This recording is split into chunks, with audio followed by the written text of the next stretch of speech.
Olá, meus amigos. Vamos continuar com o nosso estudo em grupo. Estamos lendo Nos Domínios da Mediunidade e hoje o capítulo será o 16, Mandato Mediúnico.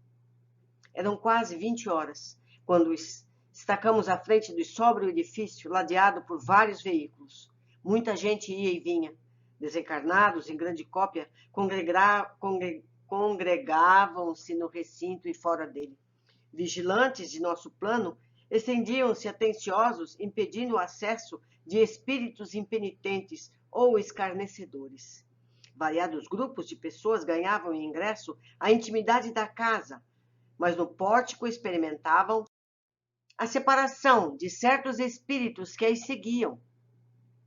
Espíritos que não eram simples curiosos ou sofredores, mas blasfemadores e renitentes do mal.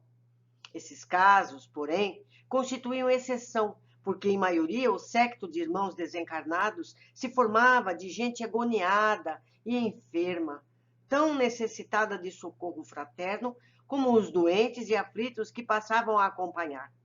Entramos. Grande mesa ao centro de vasta sala encontrava-se rodeada de largo cordão luminoso de isolamento.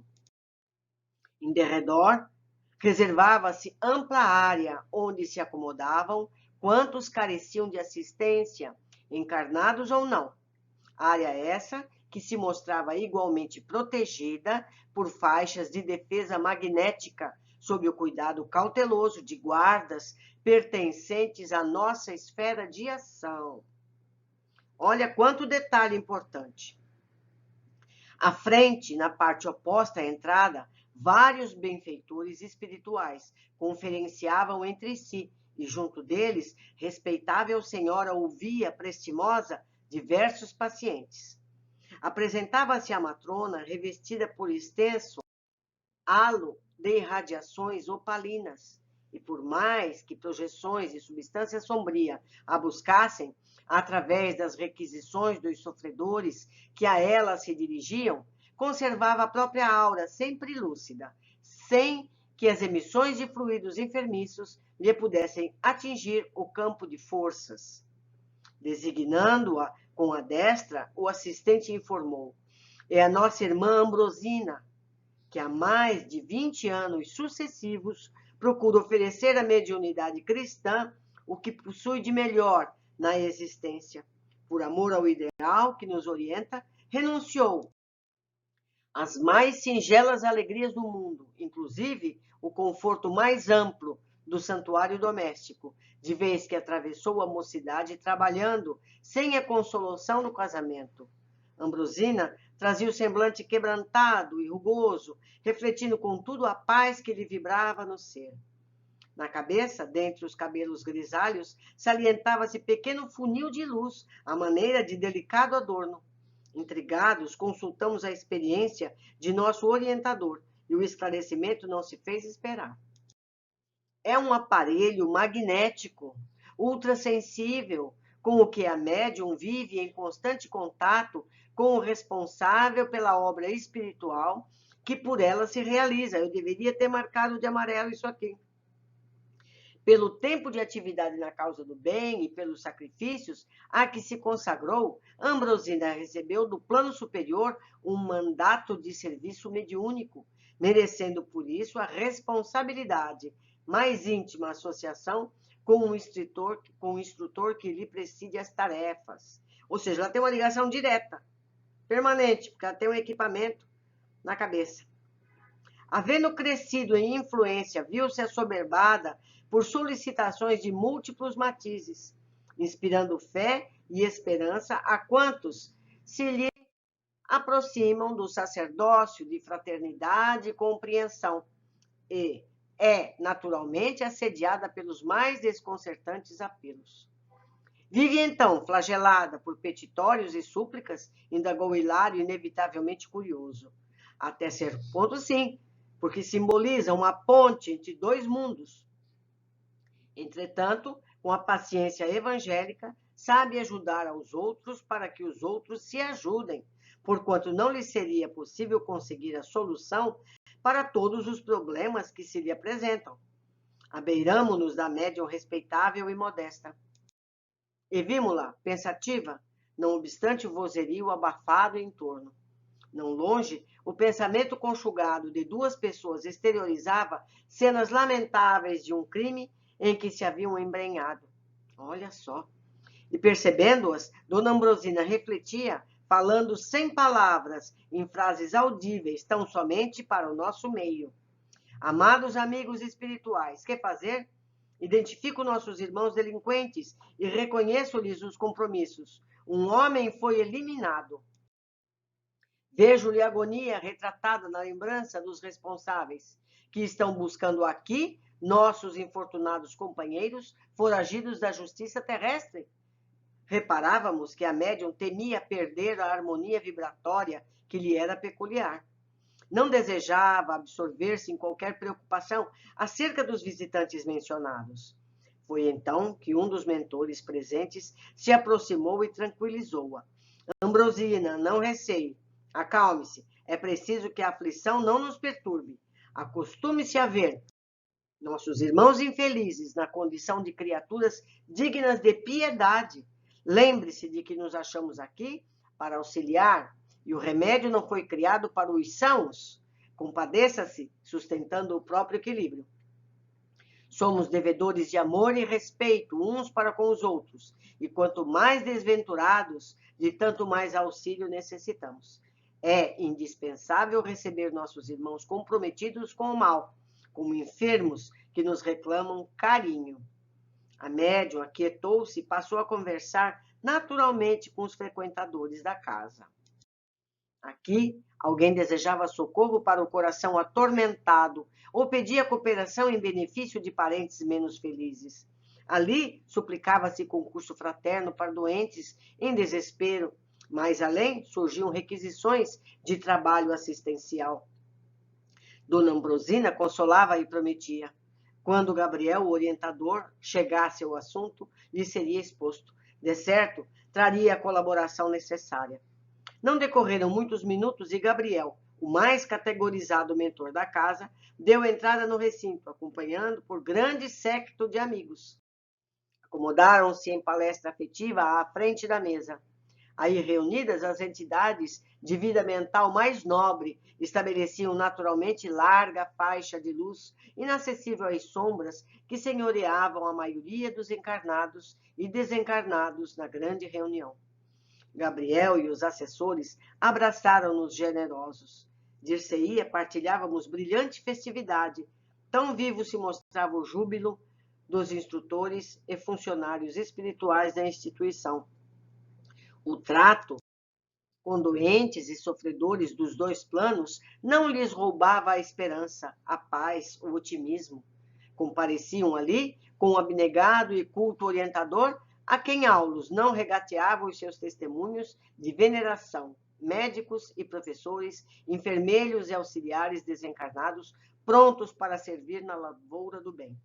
Irradiavam tanta beleza e alegria que Hilário, tão deslumbrado quanto eu, retornou às perguntas que lhe caracterizavam o temperamento juvenil. Aqueles amigos, considerando as mensagens de luz e simpatia que projetavam de si mesmos, seriam altos embaixadores da divina providência? Desfrutavam acaso do convívio dos santos? Viveriam em comunhão pessoal com o Cristo? Teriam alcançado a condição de seres impecáveis? O assistente sorriu bem-humorado e esclareceu. Nada disso. Com todo o apreço que lhes devemos, é preciso considerar que são vanguardeiros do progresso, sem serem infalíveis. São grandes almas em abençoado processo de sublimação, credoras de nossa reverência pelo grau de elevação que já conquistaram. Contudo, são espíritos ainda ligados à humanidade terrena, em cujo seio se corporificarão de novo no futuro. Vão reencarnar em breve, através do Instituto Universal da Reencarnação, para o desempenho de preciosas tarefas. No entanto, à frente da Assembleia de Criaturas Torturadas que observamos, são eles luminares isentos de ar? Não, acentuou Aulos compreensivo. Não podemos exigir deles qualidades que somente transparecem dos espíritos que já atingiram a sublimação absoluta. são altos expoentes de fraternidade e conhecimento superior, porém, guardam ainda consigo probabilidades naturais de desacerto. Primam pela boa vontade, pela cultura, pelo próprio sacrifício, no auxílio incessante aos companheiros reencarnados, mas podem ser vítimas de equívocos, que se apressam, contudo, a corrigir, sem a vaidade que, em muitas circunstâncias, prejudica os doutos da terra. Aqui temos, por exemplo, variados médicos sem o envoltório da experiência física. Apesar de excelentes profissionais, devotados e beneméritos na missão que esposaram, não seria, contudo, admissível fossem promovidos de um instante para outro da ciência fragmentária do mundo à sabedoria integral. Com a imersão nas realidades da morte, adquirem novas visões da vida, alargam-se-lhes os horizontes da observação, compreendem que algo sabem, mas esse algo é muito pouco daquilo que lhes compete saber. Entregam-se, desse modo, a preciosas cruzadas de serviço e, dentro delas, ajudam e aprendem. Trabalhadores de outros círculos da experiência humana encontram-se no mesmo regime, auxiliam e são auxiliados. Não poderia ser de outro modo. Sabemos que o milagre não existe como a derrogação das leis da natureza. Somos irmãos uns dos outros, envolvendo-os juntos em processo de interdependência, no qual se destaca o esforço individual. Nessa altura, o esclarecimento que registrávamos felizes, Dona Ambrosina sentara-se ao lado do diretor da sessão, um homem de cabelos grisalhos e fisionomia simpática, que havia organizado a mesa orientadora dos trabalhos com 14 pessoas em que se transparenciam a simplicidade e a fé. Enquanto Gabriel se postava ao lado da médium, aplicando-lhe passes de longo circuito, com a prepará-la com segurança para atividades da noite, o condutor da reunião pronunciou sentida prece. Em seguida, foi lido um texto edificante de livro doutrinário, acompanhado por breve anotação evangélica, em cuja escolha preponderou a influência de Gabriel sobre o orientador da casa. A leitura global distinguia-se a paciência por tema vivo. E, realmente, a Assembleia examinada no todo mostrava-se flagelada de problemas inquietantes, reclamando a chave da conformação para alcançar o reequilíbrio.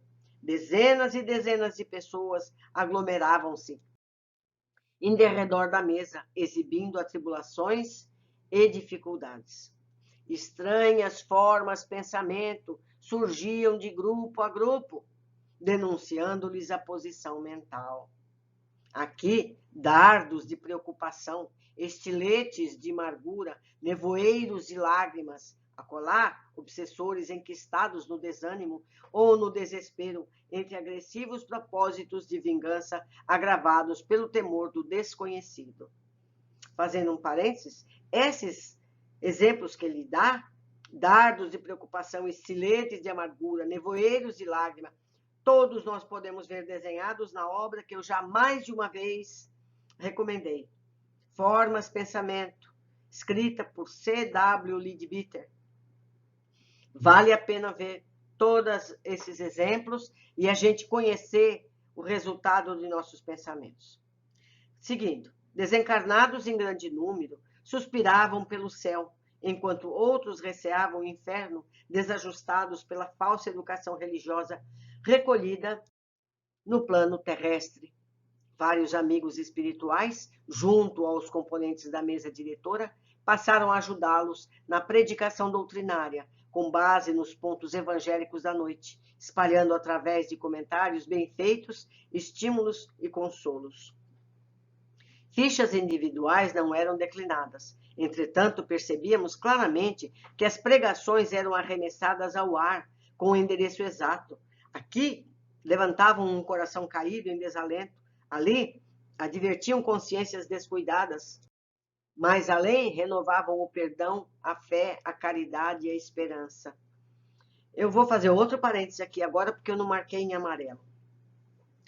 Chico Xavier nos ensinou a fazer os trabalhos nos centros espíritas. Lida uma página do Evangelho, e explanada por várias pessoas, enseja a possibilidade disso que está descrito aqui. Então, a espiritualidade, que está do lado sutil da vida, inspira as pessoas a fazerem os comentários, segundo as pessoas que estão ali, os espíritos que estão ali, encarnados ou desencarnados, com as palavras exatas para o que elas precisam ouvir. Então, é preciso que a gente dê essa oportunidade. A leitura de uma passagem do Evangelho, seguida de comentários por várias pessoas, seja da mesa, seja da plateia, desde que tenham condições para tal. Seguindo, não faltavam quadros impressionantes de espíritos perseguidores que procuravam hipnotizar as próprias vítimas, precipitando-as no sono provocado para que não tomassem conhecimento das mensagens transformadoras ali veiculadas pelo verbo construtivo. Muitos médios funcionavam no recinto, colaborando em favor dos serviços de ordem geral e se processarem harmoniosos. Todavia, observávamos que Dona Ambrosina era o centro da confiança de todos e o objeto de todas as atenções. Figurava-se ali o coração do santuário, dando e recebendo, ponto vivo de silenciosa junção entre os habitantes das duas esferas distintas. Junto dela, em oração, foram colocadas numerosas tiras de papel. Eram requerimentos, anseios e súplicas do povo, recorrendo à proteção do além, nas aflições e aperturas da existência. Cada folha era um peditório agoniado, um apelo comovedor. Entre Dona Ambrosina e Gabriel, destacava-se, agora, extensa faixa elástica de luz azulínea, e amigos espirituais prestos na solidariedade cristã, nela entravam e, um a um, tomavam o braço da medianeira, depois de lhe influenciarem os centros corticais, atendendo tanto quanto possível aos problemas ali expostos. Antes, porém, de começarem o trabalho de resposta às questões formuladas, um grande espelho fluídico foi situado junto à médium, por trabalhadores espirituais da instituição, e na face dele, com espantosa rapidez, cada pessoa ausente, nomeada das petições da noite, surgia ante o exame dos benfeitores, que à distância contemplavam-lhe a imagem, recolhiam-lhe os pensamentos e especificavam-lhe as necessidades, oferecendo a solução possível aos pedidos feitos. Precisamos ler e reler esse capítulo. Enquanto cultos companheiros de fé ensinavam o caminho da pacificação interior, sob a inspiração de mentores do nosso plano, Dona Ambrosina, sob o comando de instrutores que se revezavam no serviço assistencial, psicografava sem descanso. Equilibrava-se no trabalho no recinto e, com isso, entendemos que havia reaparecido ocasião adequada para nossas indagações. Hilário foi o primeiro na inquirição que não conseguíamos sopitar, e indicando o enorme laço fluídico que ligava Dona Ambrosina ao orientador que lhe presidia a missão, perguntou: que significa essa faixa, através da qual a médium e o dirigente se associam tão intimamente um ao outro? Aulus, com a tolerância e a benevolência habitual, elucidou: o desenvolvimento mais amplo das faculdades medianímicas exige essa providência. Ouvindo e vendo, no quadro de vibrações que transcendem o campo sensório comum, Ambrosina não pode estar à mercê de todas as solicitações da esfera espiritual, sob pena de perder seu equilíbrio. Quando o médium se evidencia no serviço do bem, pela boa vontade, pelo estudo e pela compreensão das responsabilidades de que se encontra investido, recebe apoio mais imediato de amigo espiritual experiente e sábio, que passa a guiar-lhe a peregrinação na terra, governando-lhe as forças. No caso presente, Gabriel é o perfeito controlador das energias de nossa amiga, que só estabelece contato com o plano espiritual de conformidade com a supervisão dele. Quer dizer que, para efetuarmos uma comunicação por intermédio da senhora, sob nosso estudo, será preciso sintonizar com ela e com o orientador ao mesmo tempo? Justamente, respondeu Aulo satisfeito. Um mandato mediúnico reclama ordem, segurança, eficiência. Uma delegação de autoridade humana envolve concessão de recurso da parte de quem a outorga. Não se pedirá a cooperação sistemática do médium sem oferecer-lhe as necessárias garantias. Isso, porém, não dificultará o processo de intercâmbio? De modo algum, perante as necessidades respeitáveis e compreensíveis, com perspectivas de real aproveitamento, o próprio Gabriel se incumbe de tudo facilitar, ajudando aos comunicantes tanto quanto auxilia a médium. Assinalando a perfeita comunhão entre o mentor e a tutelada, indaguei por minha vez se uma associação daquela ordem não estaria vinculada a compromissos assumidos pelos médios antes da reencarnação, ao que Aulos respondeu prestimoso. Ah, sim, semelhantes serviços não se efetuam sem programa. O acaso é uma palavra inventada pelos homens para disfarçar o menor esforço. Gabriel e Ambrosina planejaram a experiência atual muito antes que ela se envolvesse nos densos fluidos da vida física. E por que dizer, continuei lembrando ao assistente suas próprias palavras, quando o médium se destaca no serviço do bem, recebe apoio de um amigo espiritual. Se esse amigo espiritual e o médium já se encontram irmanados um ao outro desde há muito tempo, o instrutor fitou-me de frente e falou: em qualquer cometimento não seria lícito desvalorizar a liberdade de ação. Ambrosina comprometeu-se. Isso, porém, não a impediria de cancelar o contrato de serviço, não obstante reconhecer-lhe a excelência e a magnitude. Poderia desejar e imprimir novo rumo ao seu idealismo de mulher, embora adiando realizações sem as quais não se erguerá livremente do mundo. Os orientadores da espiritualidade procuram companheiros, não escravos. O médium digno da missão do auxílio não é um animal subjugado à canga, mas sim um irmão da humanidade e um aspirante à sabedoria. Deve trabalhar e estudar por amor. É por isso que muitos começam a jornada e recuam, livres para decidir quanto ao próprio destino. Muitas vezes, preferem estagiar com indesejáveis companhias, caindo em temíveis fascinações. Iniciam-se com entusiasmo na obra do bem. Entretanto, em muitas circunstâncias, dão ouvidos a elementos corruptores que os visitam pelas brechas da invigilância. E assim, tropeçam e se destinam na cupidez, na preguiça, no personalismo destruidor ou na sexualidade delinquente, transformando-se em joguetes dos adversários da luz, que lhes vampirizam as forças, aniquilando-lhe as melhores possibilidades. Isso é da experiência de todos os tempos e de todos os dias. Sim, concordei, mas não seria possível aos mentores espirituais a movimentação de medidas capazes de pôr cobro aos abusos, quanto os abusos aparecem? Meu interlocutor sorriu e obtemperou. Cada consciência marcha por si, apesar de serem numerosos os mestres do caminho, devemos a nós mesmos a derrota ou a vitória. Almas e coletividades adquirem as experiências com que se redimem ou se elevam ao preço do próprio esforço. O homem constrói, destrói, reconstrói destinos, como a humanidade faz e desfaz civilizações, buscando a melhor direção para responder aos chamamentos de Deus.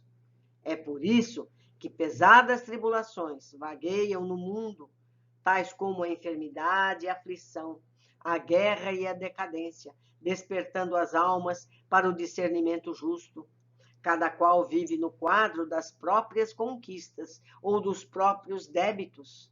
Assim, considerando, vemos no planeta milhões de criaturas sob as teias da mediunidade torturante, milhares detendo possibilidades psíquicas apreciáveis, muitas tentando o desenvolvimento dos recursos dessa natureza e raras obtendo um mandato mediúnico para o trabalho da fraternidade e da luz. E, segundo reconhecemos, a mediunidade sublimada é serviço que devemos edificar, ainda que essa gloriosa aquisição nos custe muitos séculos. Mas o mandato mediúnico, tarefeiro da condição da dona Ambrosina, pode cair? Como não? Acentuou o interlocutor. Um mandato é uma delegação de poder obtida pelo crédito moral, sem ser um atestado de santificação. Com maiores ou menores responsabilidades, é imprescindível não esquecer nossas obrigações perante a lei divina, a fim de consolidar nossos títulos de merecimento na vida eterna. E, com significativo tom de voz, acrescentou: recordemos a palavra do Senhor. Muito se pedirá a quem muito recebeu. A conversação, à margem do serviço, oferecera-me suficiente material de meditação. As valiosas anotações do assistente, em se reportando à mediunidade, impeliram-me a silenciar e refletir. Isso, porém, não acontecia com meu companheiro, porque Hilário, fixando o espelho fluídico em que os benfeitores do nosso plano recolhiam informações rápidas para a resposta às consultas, solicitou de nosso orientador alguma definição sobre o delicado instrumento, que funcionava às mil maravilhas, mostrando quadros com pessoas angustiadas ou enfermas, de momento a momento. É um televisor manobrado com recursos de nossa esfera. Entretanto, inquiriu Hilário minucioso, a face do espelho mostra o veículo de carne ou a própria alma? A própria alma. Pelo exame do perispírito, alinham-se avisos e conclusões. Muitas vezes é imprescindível analisar certos casos que nos são apresentados de modo meticuloso. Todavia, recolhendo apelos em massa, mobilizamos meios de atender à distância. Para isso, trabalhadores das nossas linhas de atividade são distribuídos por diversas regiões, onde captam as imagens de acordo com os pedidos que nos são endereçados, sintonizando as emissões com um aparelho receptor sob nossa vista. Que fantástico! A televisão, que começa a estender-se no mundo, isso foi metade do século passado, pode oferecer uma ideia imediata de semelhante serviço, salientando-se que entre nós essas transmissões são muito mais simples, exatas e instantâneas. Meu colega refletiu alguns momentos, como se grave problema lhe aflorasse a cabeça, e considerou: o que vemos sugere importantes ponderações. Imaginemos que alguém expressa determinada solicitação ao mandato mediúnico, sujeita a certa demora entre a requisição e a resposta. Figuremos que o interessado, situado longe, desencarne e permaneça em espírito, como acontece em muitas ocasiões, num aposento doméstico ou em algum leito de hospital, embora já libertado do corpo físico. Num caso desses, a resposta dos benfeitores espirituais será fornecida como se fosse dedicada ao encarnado autêntico? Isso pode ocorrer em várias circunstâncias, acrescentou o assistente, de vez que não nos achamos num serviço automático ou milagroso. Agimos com espírito de cooperação e boa vontade, dependendo o êxito do auxílio mútuo, porque uma só peça não funcionará os problemas da máquina inteira. Funcionários que recolhem anotações reclamam o concurso eficiente daqueles que as transmitem. Muita vez, a longa distância, a criatura em sofrimento é mostrada aos que se supõem socorrê-la. E os samaritanos da fraternidade, em virtude do número habitualmente enorme dos aflitos, com obrigação de ajudar de improviso, não podem, de momento, ajuizar-se. Então, recebendo informes acerca de um encarnado ou um desencarnado, mormente quando não se acham laureados por vastíssima experiência, Em certas situações, os necessitados exigem auxílio intensivo, em pequena fração de minuto. Assim sendo, qualquer equívoco desse jaez é perfeitamente admissível. Mas isso, tornou Hilário, não seria perturbar o serviço da fé? Se fôssemos nós, os encarnados, não julgaríamos tal acontecimento como sendo inútil resposta enviada ao morto? Não, Hilário, não podemos situar a questão nesses termos. Quem busca sinceramente a fé encontra o prêmio da compreensão clara e pacífica das coisas, sem prejudicar-se diante de contradições superficiais e aparentes. Nesse ponto do diálogo, o assistente meditou um instante e observou. Mas, se os consulentes são exemplares de leviandade e má-fé, abeirando-se do trabalho mediúnico, no propósito deliberado de estabelecer a descrença e a secura espiritual, semelhantes resultados, quando se verificam, servem para eles como justa colheita dos espinhos que plantaram, de vez que abusam da generosidade, da paciência dos espíritos amigos e recolhem para si mesmo a negação e a tortura mental. Quem procura a fonte límpida, arremessando-lhe lodo à face, não pode, em seguida, obter água pura? Hilário, satisfeito, silenciou. E por que 2 médiuns de cura passassem a socorrer doentes em sala próxima, enquanto Dona Ambrosina e os oradores cumpriam seus edificantes deveres, procuramos um serviço de passe magnético à caça de novos conhecimentos. Meus amigos, que capítulo cheio de detalhes preciosos! Muitos eu deveria ter grifado e não o fiz no momento. Mas eu conto com vocês. Vocês podem trazer esses pedaços,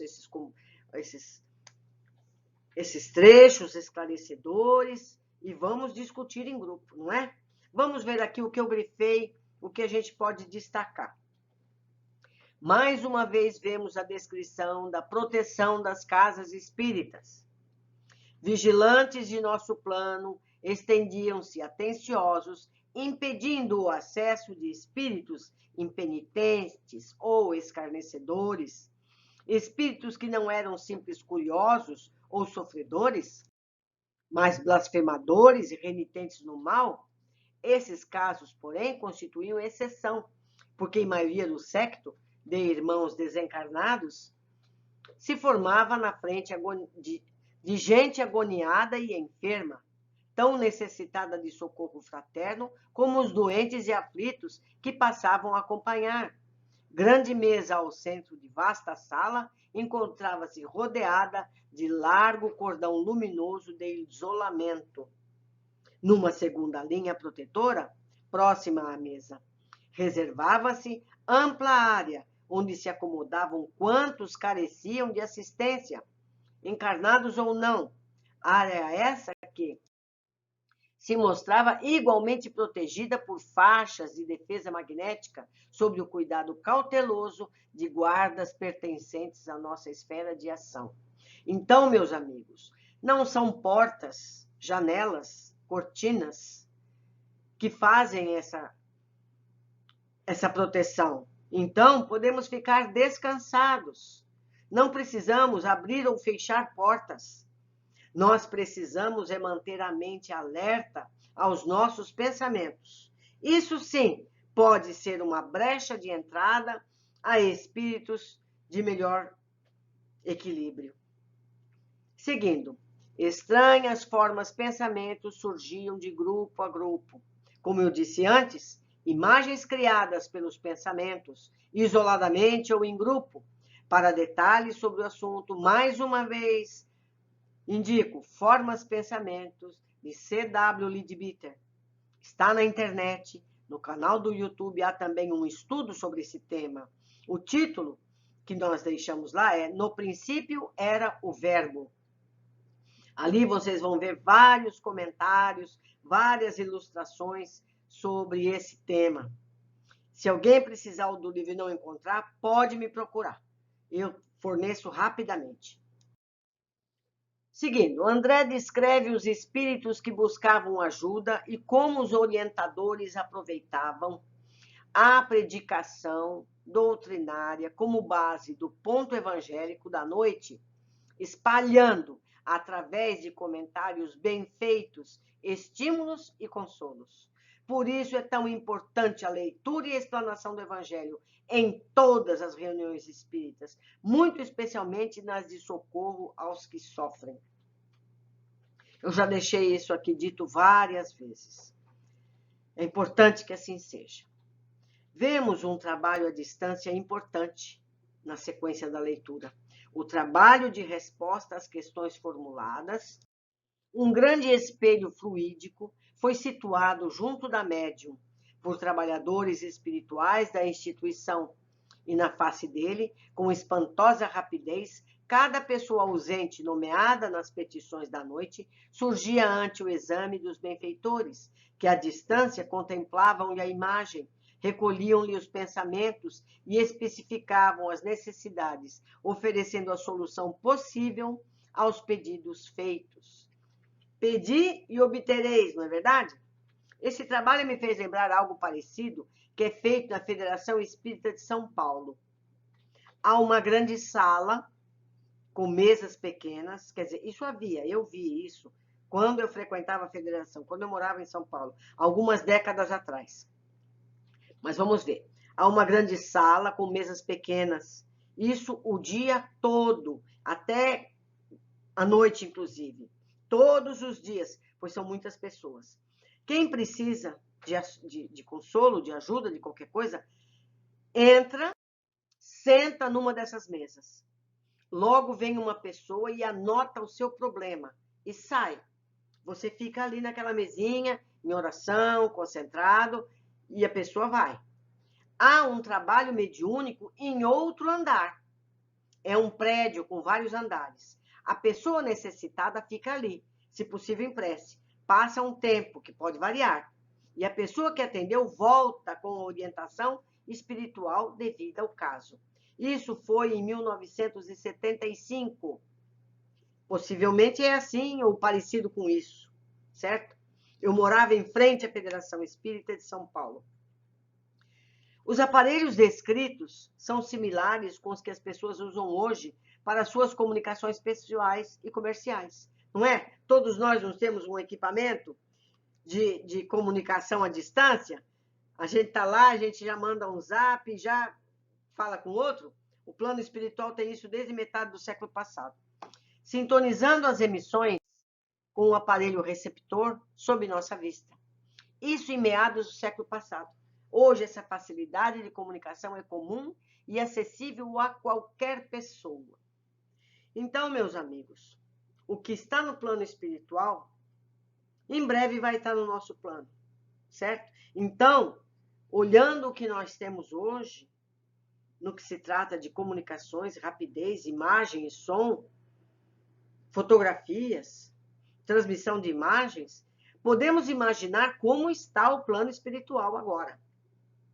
Eu soube que as reuniões evangélicas de qualidade são transmitidas da Terra para espíritos desencarnados no plano espiritual. É mais fácil fazer essa transmissão do que trazer o espírito no centro espírita aqui na Terra para assistir uma reunião.